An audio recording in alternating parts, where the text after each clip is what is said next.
বন্ধুরা, দিনের পর দিন আইপিএল যত উন্নত হচ্ছে ঠিক তত তাড়াতাড়ি সে যেন তার সৌন্দর্য হারিয়ে ফেলছে। আর এই কথা আমি বলছি কারণ 2026-এর আইপিএল শুরু হওয়ার আগেই অনেক লিজেন্ড প্লেয়াররা আইপিএল থেকে নিজেদের রিটায়ারমেন্ট ঘোষণা করেছেন, যার ফলে তাদের ঘিরে ফ্যানেদের যা ইমোশন ছিল তা যেন মুহূর্তের মধ্যে কোথাও উধাও হয়ে যাচ্ছে। আর আজ আমরা এমন কিছু প্লেয়ারদের দেখে নেব যারা আইপিএল 2026 শুরু হওয়ার আগেই নিজেদের রিটায়ারমেন্ট ঘোষণা করেছেন।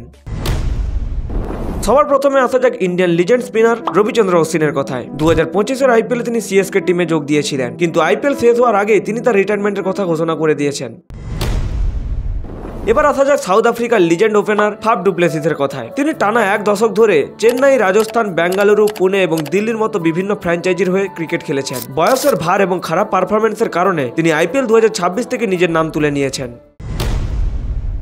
ওয়েস্ট ইন্ডিজের ব্যাটিং দানব আন্দ্রে রাসেলকে চেনেন না এমন লোক নেই বললেই চলে। আর কেকেআর তাকে এই বছর রিলিজ করে দেওয়ার পর তিনিও সোশ্যাল মিডিয়ার মাধ্যমে নিজের রিটায়ারমেন্ট ঘোষণা করেছেন।